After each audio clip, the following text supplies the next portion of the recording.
नमस्कार, health talk या विशेष कार्यक्रमामध्ये मी माधुरी कुमकर तुमचे स्वागत करते। तुमचं आरोग्य उत्तम राहण्यासाठी कोणता आजार असेल तर त्यावर उपाय करता यावा यासाठी पुढारी न्यूज थेट निष्णात डॉक्टरांशी आपला संपर्क घडवून आणते आणि आज आपण अशाच हेतूने एका डॉक्टरांशी बोलणार आहोत।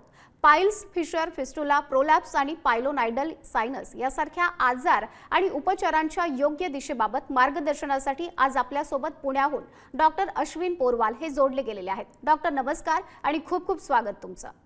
नमस्कार। तर डॉक्टरांचं मार्गदर्शन आपण घेणारच आहोत, पण त्यापूर्वी मी त्यांचा थोडक्यात आपल्याला परिचय करून देते। डॉक्टर अश्विन पोरवाल हे भारतामधील प्रख्यात कोलोरेक्टल सर्जन असून पाइल्स, फिशर, फिस्टुला, प्रोलॅप्स आणि पायलोनायडल सायनस या एनोरेक्टल आजारांवरती त्यांचं विशेष प्रभुत्व आहे। त्यांनी 30,000 पेक्षा अधिक यशस्वी शस्त्रक्रिया केलेल्या आहेत। 9,500 पेक्षा जास्त फिस्टुला रुग्णांवर उपचार केलेले आहेत। त्यापैकी 2700 पेक्षा अधिक अत्यंत जटिल केसेस त्यांनी हाताळलेल्या आहेत। ते DLPL या अत्याधुनिक मिनिमली इन्व्हेसिव्ह आणि स्फिंक्टर सेव्हिंग तंत्राचे जनक आहेत, ज्यामुळे कमी वेदना, कमी पुनरावृत्ती आणि जलद बरे होणं शक्य होतं। फंक्शन प्रिझर्विंग सर्जरी, लेझर तंत्रज्ञान आणि इंटिग्रेटिव्ह मेडिसिनचा वापर करून ते रुग्णांचं जीवनमान सुधारण्यावर भर देतात। त्यांनी 68 पेक्षा अधिक संशोधन पेपर्स हे प्रकाशित केलेले आहेत। जगातील 48 पेक्षा जास्त देशांमधील रुग्ण त्यांच्यावरती विश्वास ठेवतात। हीलिंग हँड्स क्लिनिकच्या माध्यमातून भारतभर अनेक शाखांद्वारे ते दर्जेदार आणि नैतिक आरोग्य सेवा पुरवत आहेत। तसंच जागतिक स्तरावरती सर्जन्सना मार्गदर्शन सुद्धा करतात। सरांना असा मोठा प्रदीर्घ अनुभव आहे। डॉक्टर, साधारणपणे लोक गुदद्वाराशी संबंधित कुठलीही समस्या ही मूळव्याध समजतात। प्रत्यक्षात मूळव्याध आणि फिशर यामध्ये नेमका काय फरक आहे? मूळव्याध म्हणजे गुदद्वारचे जे नसा असतात जेव्हा ते फुगतात, उदाहरणार्थ एखादा फुगा जर आपण फुगवला तर इनिशियली तो फुगा जर कमी फुगलेला असतो तेव्हा त्याला आपण ग्रेड 1 म्हणतो। आणखी जास्त फुगला त्याला ग्रेड 2 म्हणतो आपण, आणि जेव्हा तो जास्त फुगतो तेव्हा त्याला ग्रेड 3 म्हणतात। ग्रेड 3 आणि ग्रेड 4 म्हणजे जागा ती बाहेर येते, गुदद्वारचे जे नसा असतात ते बाहेर येतात आणि मग ते मल पास करताना बाहेर येतात आणि मग ते आपोआप आत जातात। आणि जर एका ठराविक लेवलला जर मल कडक असेल, खूप प्रेशर वाढलं तर ती नस फुटते किंवा तो बलून फुटतो आणि त्यातनं मग रक्तस्राव होतो। तर ह्याला आपण मूळव्याध म्हणतो। मूळव्याध हे मोर ऑर लेस पेनलेस असतात। त्यात पेन बऱ्याच वेळा होत नसतं, पण ब्लिडिंग हे त्यांचं मेन सिम्पटम असतं किंवा काहीतरी बाहेर येतं हा मेन सिम्पटम असतो। फिशर म्हणजे साध्या भाषेत जेव्हा आपल्या हाताला किंवा पायाला खरचटतं तर ज्या वेदना होतात त्या वेदनेला आपण फिशर म्हणतो। गुदद्वारच्या जागी जेव्हा मल पास करताना मल कडक झाला किंवा लूज मोशन झाले, जागा घासली गेली की त्याला आपण फिशर म्हणतो। फिशर हे खूप पेनफुल असतं आणि त्यात सर्वसाधारण ब्लिडिंग जास्त होत नसतं, एका थेंब ब्लड असतं फक्त। बर, म्हणजे या दोन्ही मधला फरक तर तुम्ही सांगितलेला आहे। मग मूळव्याध आणि फिशर हे होण्यामागची प्रमुख कारणं नेमकी कोणती आहेत? मूळव्याध होण्यामागचं जे एक प्रमुख कारण आहे ते म्हणजे एका जागेवर खूप वेळ बसून राहणं किंवा मल पास करताना मोबाईल म्हणा किंवा न्यूजपेपर म्हणा, लॅपटॉप म्हणा, हे आपण जेव्हा कॅरी करतो वॉशरूममध्ये तर न कळत सर्वसाधारण पोट साफ करायची प्रक्रिया असते ती साधारण 5 ते 10 मिनिटाची असते। पण जेव्हा तुम्ही मोबाईल किंवा लॅपटॉप कॅरी करता तेव्हा 10 मिनिटं 15 मिनिटं आणि बऱ्याच वेळा अर्धा तास पण व्यक्ती बसता येते आणि त्याच्यामुळे तिथले जो प्रेशर डेव्हलप होतो त्या प्रेशरमध्ये मूळव्याध होतात। तसंच जेव्हा बद्धकोष्ठता असते, पोट साफ होत नसतं, खूप कुंठावं लागतं, तर वयस्कर लोकांमध्ये मूळव्याध होण्याचं कारण म्हणजे बद्धकोष्ठता असतं। मग या सर्व आजारांमध्ये बद्धकोष्ठता किती महत्त्वाची भूमिका बजावते? बद्धकोष्ठता हे सर्वात कॉमन कॉज आहे मूळव्याध किंवा फिशर दोन्ही गोष्टींसाठी। तर बद्धकोष्ठता जर आपल्याला कंट्रोलमध्ये आणता आली तर आपल्या ह्या आजार जे आहेत ते बऱ्यापैकी कंट्रोलमध्ये ठेवता येतात। मग आता हे सगळे आजार जे होतात तर आजच्या लाईफस्टाईलशी संबंधित आहेत का? थोडक्यात सविस्तर अगदी सांगा। हो, मूळव्याध आणि फिशर्स हे दोन्ही आजार जे आहेत हे लाईफस्टाईल डिझीजमध्ये मोडले जातात आणि गेले 17 वर्ष झाले मी ह्याचा ट्रेंड बघतोय। जेव्हा सुरुवातीला 2008 मध्ये मी माझी प्रॅक्टिस सुरू केली 17 वर्षापूर्वी, तेव्हा माझ्याकडे जे पेशंट्स यायचे ते त्यांचं वयोगट साधारण वयग्रुप 40 ते 60 असायचं आणि 2015-2017 मध्ये मी ट्रेंड बघितला की ते एज ग्रुप 30-40 होतं। आणि आता जो मी लेटेस्ट जो आमचा जो डेटा आहे पेशंटचा तो मोर दॅन 1 लाख पेशंट्स आहे आणि त्यात आम्हाला असं आढळलं की 25 ते 35 ह्या एज ग्रुपमध्ये हा कॉमन आजार झालेला आहे आता।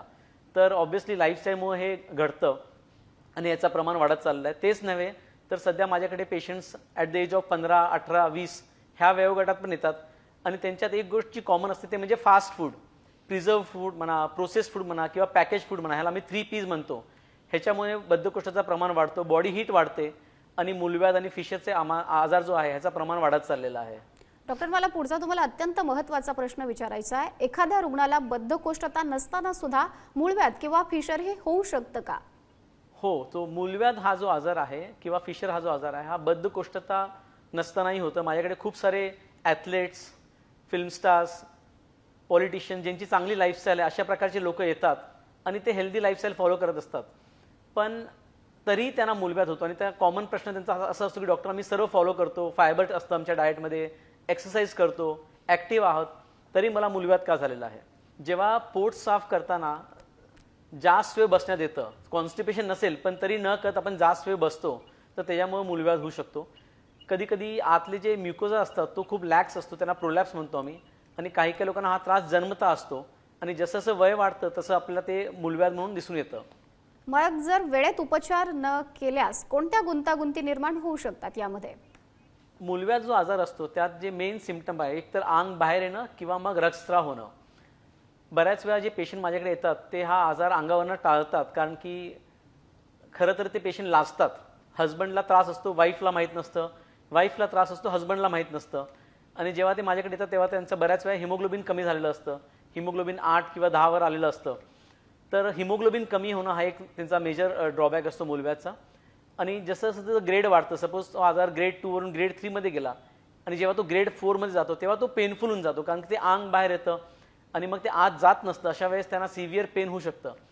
तर हे गोष्टी जे असतात, हे कॉम्प्लिकेशन जे आहेत, हे टाळण्यासाठी ह्याला ग्रेड वाईज ट्रीटमेंट करणं खूप गरजेचं आहे आणि वेळोवेळी ट्रीटमेंट करणं गरजेचं आहे. वेळोवेळी ट्रीटमेंट तर गरजेची आहेच. मग अशा समस्यांमध्ये नेमक्या कोणत्या वेळी डॉक्टरांकडे जाणं आवश्यक आहे? मला असं वाटतं की गुदद्वारचा आजार जो असतो हा लोकांनी सिरियसली घेतला पाहिजे. जेव्हा पहिल्यांदाच त्यांना तेव्हा तिथे पेन होतं किंवा ब्लिडिंग होतं तेव्हा त्यांनी त्याची तपासणी केली पाहिजे. तर ही जी तपासणी ह्याला आम्ही व्हिडिओ प्रॉक्टोस्कोपी म्हणतो. जेव्हा रुग्ण माझ्याकडे येतो तेव्हा आम्ही त्यांना दुर्बीनद्वारे तपासतो. ही पेनलेस तपासणी असते. ह्या तपासणीला फक्त 2 मिनिटं लागतात आणि व्हिडिओवर स्क्रीनवर आम्ही पेशंटला दाखवतो की आतनं तुमचा आजार कोणत्या ग्रेडमध्ये आहे. ग्रेड 1 मध्ये असेल तर त्याला आपण लाईफस्टाईल मॉडिफिकेशन, आहाराने बरं करू शकतो. ग्रेड 2 असेल तर त्याला स्पेशल काही प्लांट बेस्ड मेडिसिन्स आहेत जे आम्ही इनोव्हेट केलेले आहेत, पेटेंटेड मेडिसिन्स आहेत, त्यांनी आपला हा आजार कंट्रोलमध्ये आणता येतो. ग्रेड 3 असेल तर आपण लेझरनी बरं करू शकतो आणि ग्रेड 4 असेल तर आम्ही स्टेपलर सर्जरीने बरं करतो. मग कुठल्या परिस्थितीमध्ये घरगुती उपाय करणं हे उपयोगी ठरू शकतं?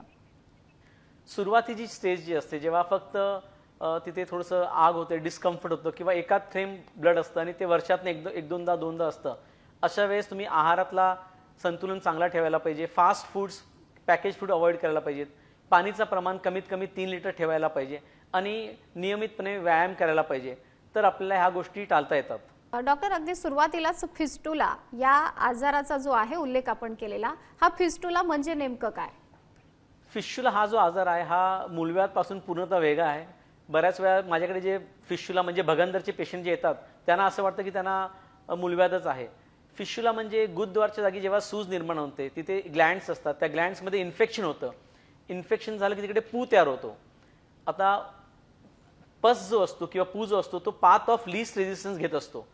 उदाहरणार्थ एखाद्या मेन रोडला खूप ट्रॅफिक असेल तर कसं आपण शॉर्टकट घेतो, तशाच प्रकारे गुदद्वारच्या जागी जेव्हा ग्लँड्स ब्लॉक होतात तिथनं जो पू असतो तो एक शॉर्ट रस्ता घेतो आणि त्यातनं एक टनेलिंग इफेक्ट डेव्हलप होतो, एक शॉर्ट रूट डेव्हलप होतो, जो बाहेरच्या स्किनला येऊन एक ओपनिंग तयार करतं, एक बॉईल तयार करतं, एखादा फोड निर्माण होतो.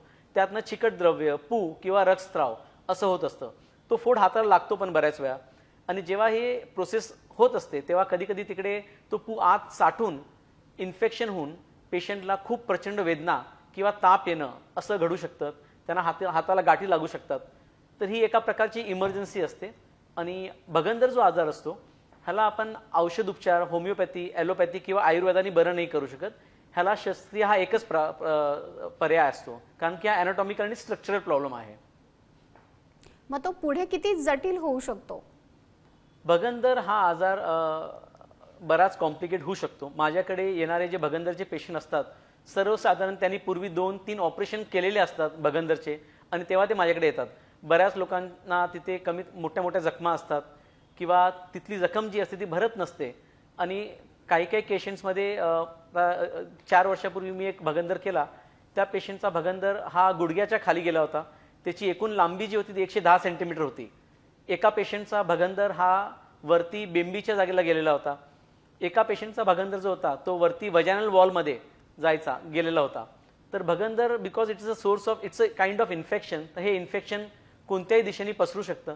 तर ह्या आजाराला व्यवस्थित बरं करणं हे खूप गरजेचं असतं आणि त्यासाठी आम्ही एक नवीन टेक्निक डेव्हलप केलेली आहे ज्याने हा आजार आपल्याला पूर्णतः बरा करता येतो. डॉक्टर, पुढचा अत्यंत महत्त्वाचा प्रश्न फिस्टुलाशी संबंधितच. रेक्टोवजायनल फिस्टुला म्हणजे नेमकं काय? रेक्टोवजायनल फिस्टुला हा मेडिकल सायन्समधलं सर्वात कॉम्प्लिकेटेड कंडिशन मानली जाते. ह्याला बरं करणं हे खूप चॅलेंजिंग आहे. ड्युरिंग प्रेग्नन्सी जेव्हा डिलिव्हरी असते तेव्हा कधी कधी बेबीचं हेड जर मोठं असेल किंवा वेट जास्त असेल किंवा डिफिकल्ट लेबर ज्याला आम्ही म्हणतो ऑब्स्ट्रक्टेड लेबर, अशा वेळेस बऱ्याच वेळा व्हॅक्यूम किंवा फोर्सेप्सनी बेबीला बाहेर ओढलं जातं. किंवा हेड मोठं असेल तर ते वजायनल वॉलवरती खूप मोठं प्रेशर क्रिएट करतं आणि जेव्हा हे प्रेशर क्रिएट करतं तेव्हा जे स्नायू असतात, जी वॉल असते वजायना आणि रेक्टमच्या मध्ये, ती ब्रेक होऊन जाते, ती मसल्स डॅमेज होतात आणि अशा वेळेस जे काही मल असतं किंवा गॅस असतो रेक्टममधला तो वजायनामधनं पास होतो. म्हणजे पेशंट हे मल वजायनामधनं पास करतं, स्टूल वजायनामधनं येतं किंवा गॅसेस वजायनामधनं येतात. ह्याला आपण रेक्टोवजायनल फिस्टुला म्हणतो. मग त्यावर शस्त्रक्रियेद्वारे उपचार करणं शक्य आहे का? हो, रेक्टोवजायनल फिस्टुला ही एक चॅलेंजिंग कंडिशन आहे आणि बऱ्याच वर्षापासून मी ह्याच्यावरती काम करतो कारण की ह्याच्यासाठी जे काही टेक्निक अवेलेबल आहेत त्यांचा सक्सेस रेट सर्वसाधारण 50% किंवा 60% आहे. आणि बऱ्याच वेळा ह्या पेशंटना परमनंट स्टोमा म्हणजे त्यांची जी मल पास करायची जागा असते ती वरून पोटातनं बाहेर स्टोमा काढतात आणि जागा डायव्हर्ट केली जाते. ह्यानी त्यांची quality of life significantly affect होऊन जाते. एक 5 वर्षापूर्वी मी एका फिमेलचा ट्रीटमेंट केला होता. ती बेसिकली नागपूर डिस्ट्रिक्टमधनं होती आणि तिला तिकडे त्यांच्या घरच्या लोकांनी पण बायकॉट केलं होतं कारण की तिचे स्टूल्स वजायनामधनं पास होते होते. तर तिची क्वालिटी ऑफ लाईफ खूप डिस्टर्ब झालेली होती. जेव्हा ती माझ्याकडे आली तेव्हा तिला ऑलरेडी स्टोमा केलेला होता, म्हणजे तिचं स्टूल पोटातनं पास व्हायचं. तर मी जी एक टेक्निक त्यासाठी डेव्हलप केली ज्याला मी सेवर टेक्निक म्हणतो, ही नॅचरल 4 लेअर टेक्निक असते. ह्या टेक्निकचा सक्सेस रेट जो आहे तो सर्वसाधारण 98% आहे, जेणेकरून आपण ह्या पेशंट्सना पूर्णतः बरं करू शकतो. आणि ती पेशंट 3 महिन्यात पूर्ण बरी झाली आणि तिचा जो स्टोमा होता तो मी पूर्ण रिव्हर्स केला आणि मग ती नैसर्गिकपणे स्टूल व्यवस्थित पास करत होती. नुकतंच ती मला 3 महिन्यापूर्वी भेटली आणि ती तिच्या फॅमिलीसोबत आली होती, तिच्या मुलासोबत आणि हजबंडसोबत. आणि ते लोक खूप थँकफुल होते. तिने असं सांगितलं की जी त्याची सर्जरी डेट होती त्यांचं नवीन जन्म झाल्यासारखं त्यांना वाटलं. तर हा आजार जो आहे ह्याला जर आपण बरं करता आलं तर एक समाजाला खूप मोठा त्याचा बेनिफिट होऊ शकतो. नक्कीच. मूळव्याधसाठी लेझर ट्रीटमेंट या पारंपरिक शस्त्रक्रियेपेक्षा अधिक फायदेशीर कशी आहे? मूलव्याध जसं मी आपल्याला बोललो की ह्याला ग्रेड वाईज ट्रीटमेंट करणं गरजेचं आहे. जे पारंपरिक शस्त्रक्रिया असतात, चीरफाडची जे ऑपरेशन असतात, त्याचा धोका असा असतो की त्यात खूप वेदना होतात. सर्वसाधारण 4 ते 6 आठवडे घरी बसून राहावं लागतं. दुसरा प्रॉब्लेम म्हणजे लोकांना भीती असते की मूलव्याधचं ऑपरेशन एकदा झालं की हा आजार पुन्हा पुन्हा होऊ शकतो. तर ही भीती समाजात निर्माण झालेली आहे. तिसरी भीती म्हणजे खूप रक्तस्राव होतं. लोकांना भीती असते की त्याला ब्लड ट्रान्सफ्युजन घ्यावं लागेल, ब्लिडिंग अचानक होऊ शकतं. तर ही भीती जेव्हा मी पाहिली समाजात तेव्हा मला असं वाटलं की ह्याला आपण एक नवीन टेक्निक डेव्हलप करायला पाहिजे. तर 2013 मध्ये पहिल्यांदा भारतात आम्ही लिओनार्डो लेझर इंट्रोड्यूस केलं आणि आज 2025 आम्ही सर्वसाधारण मोर दॅन 35,000 पेशंट्सची ट्रीटमेंट ह्या लेझर टेक्निकनी केलेल्या आहेत. जी टेक्निक आम्ही डेव्हलप केली त्याला मी LHP 360 म्हणतो. ही जी 360 डिग्री टेक्निक आहे त्यात ॲडव्हान्टेज असा असतो की चौबाजूने ते मूलव्याध जे असतात ते लेझरने आपण श्रिंक करतो, जेणेकरून मूलव्याध पुन्हा होण्याची शक्यता जी असते ती नेग्लिजिबल असते, लेस दॅन 1% असते. दुसरं म्हणजे टाके नसल्यामुळे रक्तस्राव होत नसतो आणि चीरफाड केल्यामुळे तिथे वेदना कमीत कमी असतात. तर हे पेशंट साधारण 2 दिवसानंतर किंवा 3 दिवसानंतर कामाला लागू शकतात, ऑफिसला जाऊ शकतात आणि त्यांची दैनंदिन जी लाईफस्टाईल असते ती ते कंटिन्यू करू शकतात. हो डॉक्टर, मगाशी आपण फिस्टुला समजावून सांगितला, तर फिस्टुलाच्या शस्त्रक्रियेसाठी कोणत्या आधुनिक तंत्राचा वापर केला जातो? तर फिस्टुला हा जो आजार असतो, हा आजार ह्याला रेकरन्स रेट जो म्हणतो तो सर्वसाधारण 20 ते 30% असतो. जी लोकांची भीती असते फिस्टुलामध्ये, 2 गोष्टीला घेऊन भीती असते. पहिली गोष्ट म्हणजे ते स्नायू कट केले की त्यांचा कंट्रोल जाईल आणि दुसरी भीती जी असते की हा आजार वारंवार होतो. तर ह्यासाठी आम्ही एक टेक्निक डेव्हलप केली 2015 मध्ये, ज्याला आम्ही DLPL म्हणतो. ह्या टेक्निकमध्ये लेझरचा वापर केला जातो आणि ही जी टेक्निक आहे ही 3D एंडोएनल इमेजिंग मशीनच्या गायडन्समध्ये होते. तर ह्याचा ॲडव्हान्टेज असा आहे की ह्या आजाराला आपण रिअल टाईममध्ये ट्रीट करू शकतो. उदाहरणार्थ जेव्हा माझ्याकडे एखादा पेशंट येतो, ते MRI करून आलेला असतो फिशुलासाठी, पण हा MRI ठराविक डेटला केलेला असतो. ज्या दिवशी त्यांचं ऑपरेशन असतं त्या दिवशी आतनं नवीन ब्रांचेस डेव्हलप झालेले असतात, त्यांनी नवीन रस्ते केलेले असतात, तर त्यामुळं हा आजार पुन्हा पुन्हा होत असतो. तर ही जी मशीन आहे 3D एंडो एनालिसिस मशीन, ह्या मशीनमध्ये आम्ही ज्या दिवशी पेशंटचं ऑपरेशन करतो त्या दिवशी आम्ही आतनं स्कॅनिंग करून बघतो, आतनं जे काही नवीन रस्ते असतात आपण लेझरनी सील करतो, जेणेकरून हा आजार पुन्हा होत नसतो आणि स्नायूला कट नाही करत, तर त्यांचा कंट्रोल जात नसतो आणि सर्वसाधारण एक 8 आठवडे किंवा 12 आठवड्यात तो पेशंट पूर्णतः बरा होऊन जातो. आपण ह्या ज्या टेक्निक्स आहेत त्या समजावून सांगितलेल्या आहे, मग त्यापैकी सर्वोत्तम नेमक्या कोणत्या मानल्या जातात? तर आम्ही DLPL टेक्निक जी आहे भगंदरसाठी जी आम्ही डेव्हलप केली, ती आम्ही इंटरनॅशनल जर्नल ऑफ सर्जरीमध्ये पब्लिश केली 2021 मध्ये आणि त्याचा सक्सेस रेट होता तो 99% होता. तर भगंदरसाठी निश्चित ही जगातली एकमेव टेक्निक आहे जेणेकरून आपल्याला 99% सक्सेस रेट येऊ शकतो DLPL टेक्निक थ्रू. तसंच मूलव्याधसाठी जी आम्ही टेक्निक डेव्हलप केली ज्याला आम्ही लेझर हिमॅटोपॅक्सी म्हणतो, ही देखील आम्ही इंटरनॅशनल जर्नलमध्ये पब्लिश केली होती आणि ह्या स्टडीचा सक्सेस रेट जो होता तोही 99% होता. तर नो डाऊट हे जे टेक्निक आहे ज्याला आम्ही लेझर हिमॅटोपॅक्सी म्हणतो, ही सर्वोत्तम टेक्निक आहे मूलव्याधसाठी. डॉक्टर, आपण बघतो आजकाल कमी वयामध्ये सुद्धा असे आजार हे अधिक वाढताना दिसतात. यामागे आहार असेल, बसण्याची पद्धत असेल आणि ताणतणाव हे कितपत कारणीभूत आहेत? मेडिकल सायन्समध्ये ह्याला आम्ही हरी, वरी आणि करी असं म्हणतो. म्हणजे स्ट्रेस म्हणजे जे आपण विचार करतो खूप, त्यांनी ही बद्धकोष्ठता होऊ शकते किंवा कधी कधी लूज मोशन्स होऊ शकतात जेणेकरून ती जागा घासली जाऊ शकते. तर ह्याचा डेफिनेटली त्याच्यावरती मोठा परिणाम होतो. मगाशी जे मी आपल्याला बोललो की 3 Ps process food, fast food आणि पॅकेज फूड, ह्यांनी बद्धकोष्ठता वाढते आणि त्यांनी पण मूलव्याधचं प्रमाण वाढलेलं आहे. तर डेफिनेटली लाईफस्टाईलमुळं ह्या गोष्टींच्यामुळं हा आजार वाढत चाललेला आहे आणि ह्याला आपण नियंत्रणामध्ये ठेवणं गरजेचं आहे. मग पुन्हा पुन्हा होणाऱ्या पाईल्स किंवा फिस्टुलाच्या केसेसमध्ये उपचाराची दिशा ही कशी बदलते? जेव्हा एखाद्या पेशंटची आम्ही शस्त्रक्रिया करतो तेव्हा त्यांना आम्ही फक्त शस्त्रक्रियेवर फोकस न करता आम्ही त्यांना लाईफस्टाईल मॉडिफिकेशन पण सांगतो. उदाहरणार्थ आम्ही पेशंटला सांगतो की आता आपण जे ऑपरेशन केलं त्याने तुमचा हा आजार बरा झालेला आहे, पण भविष्यात जी काही 1% रिस्क आहे पुन्हा होण्याची ती टाळण्यासाठी तुम्ही आहारात फायबरचं प्रमाण चांगलं ठेवा, बाहेरचं ऑइल किंवा स्पायसेस खूप अवॉइड करा, घरचं जे फूड असतं ते तुम्ही घेऊ शकता, काही प्रॉब्लेम नाही आहे, आणि जेवणात गाईचं तूपचं प्रमाण चांगला ठेवा, वॉटर इंटेकचं प्रमाण चांगला ठेवा. तर विद्यार्थ्यांची आहार, जीवनशैली या सगळ्या गोष्टी अत्यंत महत्त्वाच्या आहे. आपल्या विषयामध्येच आहे पायलोनिडल सायनस. तर हा पायलोनिडल सायनस म्हणजे नेमकं काय? पायलोनिडल सायनस म्हणजे जे माखराड असतं तिथे इन्फेक्शन होऊन जे हेअर फॉलिकल्स असतात ते आत जाऊन एक कॅव्हिटी तयार करतात आणि ते केस तिथे आत जातात माखराडच्या दिशेने आणि मग तिथे बेंड होतो, वारंवार बेंड होत राहतो. तर ह्याचं आम्ही खूप चांगलं रिसर्च केलं. पूर्वी जेव्हा वर्ल्ड वॉर झाला होता तेव्हा त्याला वर्ल्ड वॉर मध्ये जीप ड्रायव्हर्स जे असायचे, जे ड्रायव्हिंग करायचे, बराच वेळ एका जागेवर बसून राहायचे, त्यांच्यात हा कॉमनली दिसायचा, म्हणून त्याला जीप ड्रायव्हर डिझीज म्हणायचे. पण आता जे नवीन आम्ही रिसर्च केलं त्यात असं मला समजलं की हा आजार स्टुडंट्समध्ये खूप कॉमन आहे आणि हे स्टुडंट्स जे असतात ते मेडिकल स्टुडंट्स, डेंटल स्टुडंट्स, UPSCचे स्टुडंट्स जे खूप अभ्यास करतात त्यांच्यात जास्त कॉमन आहे. एका जागेवर त्यांना खूप वेळ बसून राहावं लागतं, 10 तास, 12 तास, 15 तास अभ्यास करावा लागतो आणि ज्या लोकांना घाम येण्याची टेंडन्सी असते त्याच्यामुळे तिथले केस जे असतात ते इन्फेक्शन निर्माण करतात आणि जे तिथे बेंड तयार होतो त्याला आपण पायलोनिडल सायनस किंवा पायलोनिडल ॲब्सेस असं म्हणतो. हा आजार किचकट असतो आणि ह्याला वेळोवेळी बरं करणं खूप गरजेचं आहे. हो, म्हणजे याला स्टुडंट डिसीज असं म्हटलं जातं, जे तुम्ही आता सांगितलेलं आहे. विद्यार्थ्यांमध्ये अधिक प्रमाणामध्ये का दिसून येतं? कारण की एका जागेवर त्यांना खूप वेळ बसून अभ्यास करावा लागतो आणि सर्वसाधारण हे जे स्टुडंट्स असतात जे खूप अभ्यास करतात, मेडिकल सायन्सचे स्टुडंट्स म्हणा किंवा डेंटल स्टुडंट्स म्हणा किंवा UPSC MPSC एक्झाम प्रिपेअर करण्याचे स्टुडंट्स असतात, त्यांच्यात हा प्रमाण जास्त असतो. आणि जर आपण ह्याला वेळोवेळी ट्रीट केलं तर त्याला आपण लेझरनी बरं करू शकतो, जेणेकरून त्याला टाके नसतात आणि सर्वसाधारण रुग्ण हा सेम डे चालू शकतो, बसू शकतो आणि सर्व ॲक्टिव्हिटी करू शकतो. हो, पुढचा महत्त्वाचा प्रश्न डॉक्टर, गर्भधारणेदरम्यान मूळव्याध, फिशर किंवा बद्धकोष्ठता ही होत असते, ती का होते? ड्युरिंग प्रेग्नन्सी मल्टिपल फॅक्टर्स असतात, हॉर्मोनल चेंजेस असतात, वेट गेन होत असतं, पेल्विक प्रेशर जे असतं गुदद्वारचं प्रेशर ते प्रेशर वाढतं आणि सप्लिमेंट्स पण असतात. काही पेशंट्समध्ये आयर्न सप्लिमेंट्स, मल्टीविटामिन्स असतात.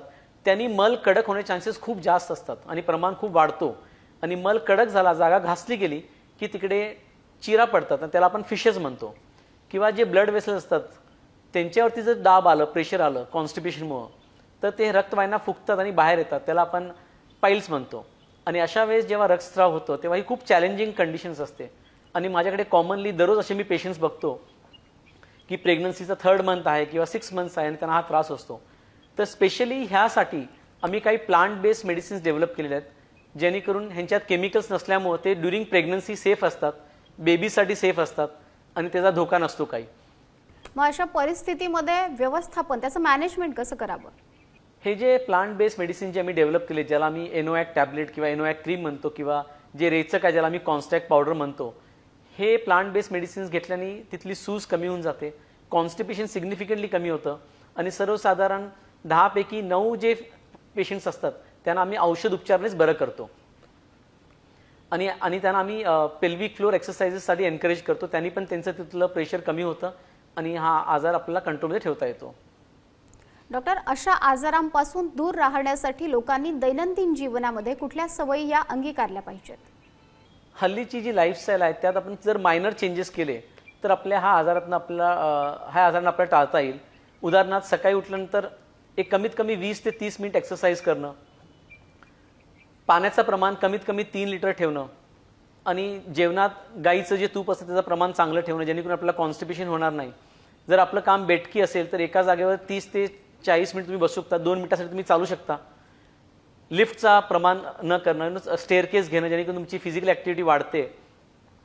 आणि आहारात संतुलन ठेवणं म्हणजे तुमचं फायबरचं प्रमाण चांगलं ठेवणं, दररोज एक फ्रूटचं इंटेक घेणं. अशा प्रकारचे जर आपण बेसिक गोष्टी फॉलो केले तर आपल्याला ह्या आजारापासून मुक्त राहता येईल आणि चांगली लाईफस्टाईल जगता येईल. डॉक्टर, शेवटी जाता जाता आपण काय सल्ला द्याल? आपले जे प्रेक्षक आहेत त्यांना मला असं सांगायला बरं वाटेल की जर आपली हेल्थ चांगली असेल तर आपलं बाकीच्या गोष्टीत पण चांगलं फोकस राहतं. हेल्थ चांगली असेल तर आपलं पर्सनल लाईफ म्हणा किंवा प्रोफेशनल लाईफ ही पण आपल्याला चांगल्या प्रकारे बॅलन्स करता येते. तर हल्लीच्या ज्या फास्ट लाईफमध्ये प्रत्येकाने आपल्या हेल्थकडं हे टॉप प्रायोरिटी द्यावी, हे असं मला वाटतं. आणि ह्याचे जे बेनिफिट्स आहेत ते आपल्याला लाईफ लाँग राहतील, तर हे खूप महत्त्वाचं आहे. नक्कीच डॉक्टर, अत्यंत महत्त्वाचं असं तुम्ही मार्गदर्शन केलेलं आहे. आपण आमच्याशी जोडले गेलात आणि खूप छान असं मार्गदर्शन केलं. आपले खूप खूप आभार. Thank you so much. थँक्यू. तर हेल्थ टॉक या आपल्या विशेष कार्यक्रमामध्ये वेळ झाली, इथेच थांबायची. पाहत रहा पुढारी न्यूज.